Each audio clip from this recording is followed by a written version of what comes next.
Before British settlers stepped foot on the soil we call the United States today, the Iroquois nation lived on the east coast for centuries. There, they created the Great Law of Peace, which united all 5 tribes of their nation together. This formed unity, peace, and prosperity between all. But all of that will soon change.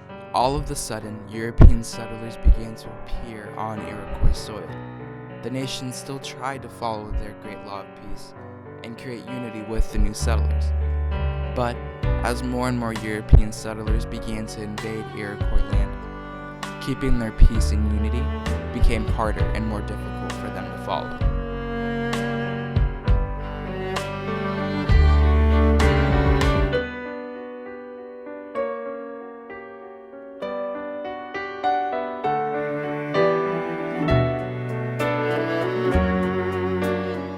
Our story begins with Thayendanegea, which means he who places 2 bets. He was born into the Mohawk tribe, which is a part of the Iroquois nation. Growing up, he would be exposed to colonizers coming by and beginning to take over. So he began to pick up English words from a young age and learn how to speak English. As he grew up, he could never rise to the rank of sachem like his father because his mother was not part of a Mohawk tribe. Instead, he became a war chief and acted as a spokesman for the Iroquois by traveling with settlers to gain their trust. As the American Revolution became more and more intense, the more the Iroquois were being pressured to join the war. Thayendanegea believed that the only way to ensure safety of the nations was to stand with the British. This made the Iroquois split on their decision on who to fight for.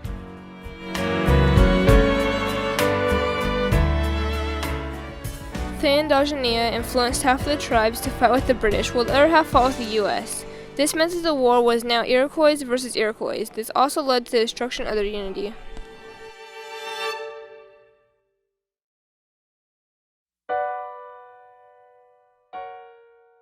During the war, the colonies held strong bases in the countryside, which meant that the colonies made a regular habit of invading and burning Iroquois land.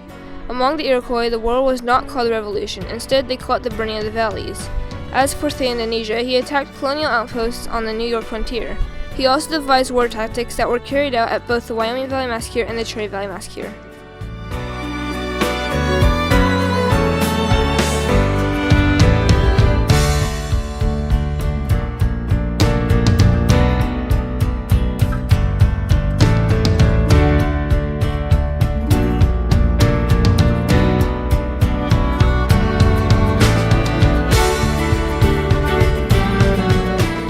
After the war, since the Americans won, the Iroquois were not in good standings with them. Thayendanegea realized this, so he gathered all the Iroquois that he could and moved them to Canada.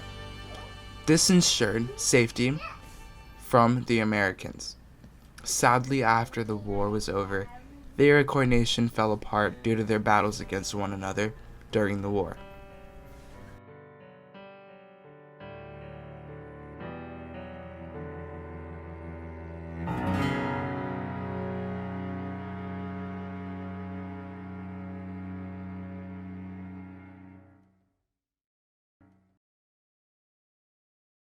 Now, after learning the stories of both the Thayendanegea and the Iroquois as a whole, we wanted to emphasize why their stories are so important. The Great Law of Peace was created by the Iroquois centuries before the settlers even got there.